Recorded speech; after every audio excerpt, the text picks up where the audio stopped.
আজকে আমরা কোরআন এবং হাদিস থেকে জানবো যে মৃত মানুষ দেখতে পায় কি পায় না, শুনতে পায় কি পায় না। জোরে বলেন ইনশাআল্লাহ।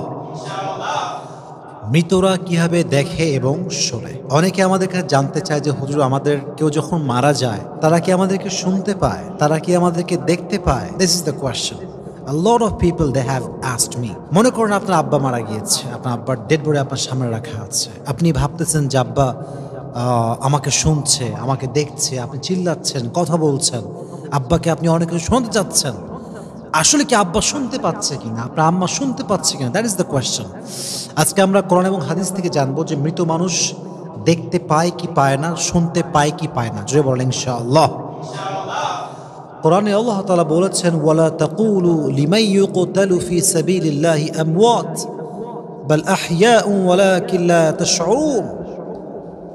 তুমি তাদেরকে মৃত বলো না, যারা আল্লাহর রাস্তায় শহীদ হয়েছে, আল্লাহর রাস্তায় জিহাদ করে শহীদ হয়েছে, তাদেরকে তোমরা মৃত রেখো না, তারা জীবিত আছে, বাট বেশিরভাগ মানুষ জানে না।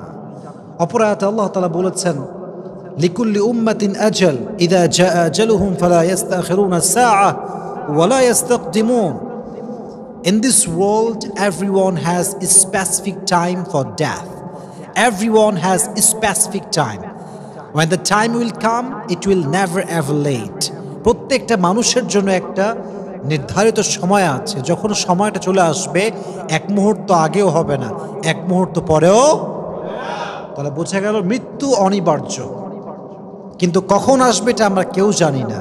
এখন কথা হচ্ছে, এই যে মৃত্যু যেহেতু আমাদের সবাইকে বরণ করতেই হবে, এই মৃত্যুর পরে একটা জগৎ আছে, জগৎটাকে বলা হয় পরকালের জগৎ। তবে যখন মানুষ মারা যায় তাই কবরস্থ করা হয়।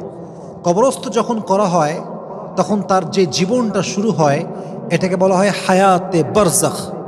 এটাকে বলা হয় কি? হায়াতে বারজাখ। তবে মানুষ যখনই মারা যায়, এখনই আমি মারা গেলাম, এখনই আমার বাবা মারা গেল, আপনার বাবা মারা গেল, মাথা রাখবেন, মানুষ মৃত্যুর সঙ্গে সঙ্গে যেমন তার চক্ষু এটা বন্ধ হয়ে যায়, তার চোখ আর দেখতে পায় না, তার পা আর চলতে পারে না, তার হাত আর কোনো কাজ করতে পারে না, পুরো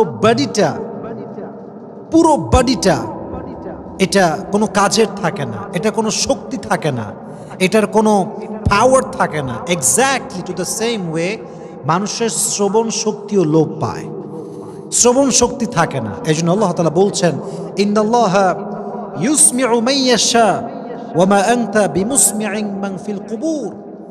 আল্লাহ যাকে চান তাকে শোনার শক্তি দান করেন, আর নবী হে, আপনি কবরস্থ মানুষদেরকে শোনাতে পারবেন না। তার মানে বোঝা গেল মানুষ মৃত্যুর পরে শুনতে পায়। অপর আয়াতে আল্লাহ তাআলা বলছেন, ইন্নাকা লা তুসমিউল মাউতা। মৃত মানুষ শুনতে পায় না, মৃত মানুষের শ্রবণ শক্তি থাকে না, তাকে মানুষ যত কথাই বলুক না কেন সে কিছু শুনতে পায় না। তবে আমি আগে একটা কথা বলেছিলাম, আমরা যখন মারা যাব, আমাদের মৃত্যুর পরে আর একটা জগৎ হবে, এবং যখন কিয়ামতের যেই সাউন্ডটা আছে, দ্য ডে অফ করিয়াহ, the day of resurrection, the day of accountability, কিয়ামতের দিন যখন ইসরাফিল তার সিংহায় ফু দিবে, আমরা যখন আবার উঠে যাবো, এটা হচ্ছে আমাদের জন্য একটা বিশাল বড় জগৎ, লম্বা জগৎ, যে জগতের কোনো শেষ নাই। আমরা যখন মারা যাচ্ছি, আমাদের বডিকে রাখা হচ্ছে কবরস্থানে। এই যে আমাদের কবরস্থানের জীবনটা এবং মৃত্যুর পরে আবার জীবিত হয়ে আল্লাহর সামনে দাঁড়ানোর আগ মুহূর্ত, এই যে জীবনটা আমরা পার করব, এটাকে বলা হয় হায়াতে বারজাখ। বারজাখ মানে হচ্ছে বাধা, অন্তরায়। এটা এই জীবনে যখন মানুষ কবরে থাকে, হাদিসে এসেছে, যখন কবরের পাশ দিয়ে কেউ হেঁটে যায় এবং সে যদি তার পূর্ব পরিচিত হয়, যখন সে তাকে সালাম পেশ করে, তার সালামের জবাব সে কবর থেকে দেয়। সুবহানাল্লাহ পড়েন। আপনার আব্বা মারা গিয়েছে, কবরস্থ, আপনি বাবার কবরের সামনে যাচ্ছেন, বললেন আব্বা জান আসসালামু আলাইকুম, আপনার আব্বা সে সালামটা শুনতেও পায় এবং জবাবও দেয়। সুবহানাল্লাহ পড়েন। আর এক হাদিসে এসেছে, যখন কোনো মানুষ কবর থেকে কবরের পাশ দিয়ে হেঁটে যায় আর কবরের মুর্দাহ তার পরিচিত মানুষ হয়, পূর্ব পরিচিত হয়, যখন সে তাকে সালাম পেশ করে, আল্লাহ তাআলার সঙ্গে সঙ্গে তার রুহুটাকে কবরে ফিরিয়ে দেয়, ফলে সে শুনতে পায় এবং শুনে সে সালামের জবাবও দান করে। সুবহানাল্লাহ পড়েন। এই হাদিসের ব্যাখ্যায় এসেছে আল্লাহ তাআলা হচ্ছেন কাদেরে মতলক, সর্বশক্তিমান তিনি, যা চাই তাই করতে পারে, যা চান তাই করেন। তিনি কে? যেমন আল্লাহ তাআলা বলেছেন তাবারাকাল্লাযী বিয়াদিহিল মুলক ওয়া হুয়া আলা কুল্লি শাইইন কাদির।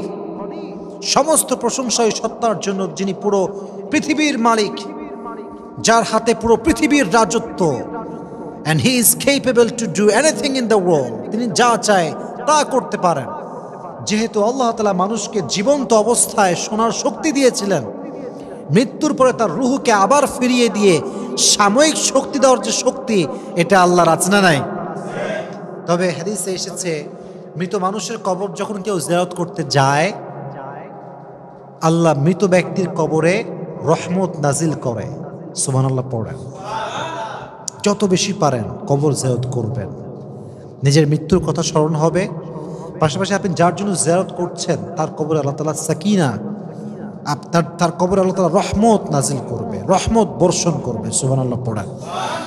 এর কারণটা হচ্ছে আমরা যখন কারো কবর জিয়ারত করতে যাই, আমাদের মেইন পারপাস থাকে যে আমরা তার মাগফিরাত কামনা করি, আমরা তার জন্য দোয়া করি যে আল্লাহ তুমি তাকে আযাব থেকে বাঁচাও, তার গুনাহকে মাফ করে দাও, তার সমস্ত অন্যায়কে তুমি মাফ করে দাও। তাহলে বোঝা গেল মৃত্যুর পরে যখন মানুষ কবরে রাখা হয়, যদি আত্মীয় স্বজন বেশি বেশি কবরে আসে, তার কবরে একটা রহমত বর্ষণ আছে না নাই? আমরা বেশি বেশি কবর জিয়ারত করব, সকলে বলেন ইনশাআল্লাহ। তাহলে বোঝা গেল মৃত মানুষ শুনতে পায় না, দেখতেও পায় না, বাট হায়াতে বারজাখের যে জীবনটা, এই জীবন যখন সে কবরে থাকে, যখন তার পূর্ব পরিচিত কেউ কবরের পাশ দিয়ে হেঁটে যায়, তাকে সালাম পেশ করে, তখন তার সালামের জবাব দেওয়ার জন্য আল্লাহ তাআলা তার রুহটাকে আবারও কবরে ফিরিয়ে দেয় তার বডির ভিতরে, ফলে সে সালাম শুনতেও পায়, আবার জবাবও দান করে। সুবহানাল্লাহ পড়েন। তাহলে সারাংশ বোঝা গেল, মানুষ মূলত মৃত্যুর সঙ্গে সঙ্গে তার সমস্ত কিছু লোপ পায়, পুরো বডির শক্তি একদম এটা আর অ্যাক্টিভ থাকে না, এটা দিয়ে আর কোনো কাজ হয় না, হাত নড়ে না, চোখ দিয়ে দেখে না, পা দিয়ে চলতে পারে না, সব অকেজ হয়ে যায়। তবে যখন তার হায়াতে বারজাখের জীবনে সে থাকে, তার কবরের পাশ দিয়ে কেউ হেঁটে গেলে সালাম পেশ করলে সে সালামটা শুনতে পায় এবং জবাবও দেয়। সুবহানাল্লাহ পড়েন। আল্লাহ আমাদের সবাই যারা মারা গেছে, আমাদের বাবা মা, কারো ভাই, কারো বোন, সবার জন্য আমরা দোয়া করে সবাইকে জান্নাতুল ফেরদাউসের উচ্চ মাকাম নসিব করুন, সকলে পড়া আমিন।